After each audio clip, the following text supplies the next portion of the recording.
আর জগতের কল্যাণ লাভ করতে হলে, মঙ্গল লাভ করতে হলে, ঈশ্বরকে লাভ করতে হলে এই জন্য আনুগত্য রাখতে হবে। নিজেকে বাইরের এগুলোকে ঠেকা দিয়ে ভিতরে ভিতরে নিজের কাজ সারিয়ে নিতে হবে। গোপনে গোপনে নিজের ভজন, নিজের চিন্তার সব ঠিক করে নিতে হবে।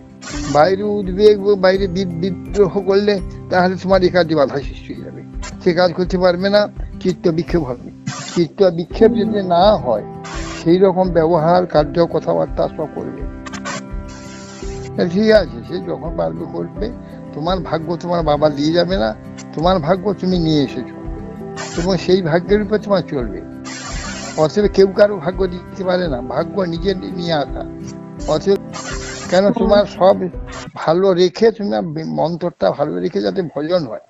আর বিরোধ আদি করলে, অশান্তি হলে, মন অশান্ত হয়ে আর কিছু ভজন হবে না, কিছু চিন্তা হবে না, কিছু জানতে পারবে না। অতএব সেই জন্যে স্বাভাবিক ভাবে থেকে তুমি নিজে, যাতে তোমার কোনো বিরোধ না হয় সেইভাবে থাকবে।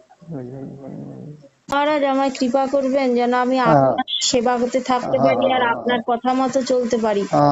এইভাবে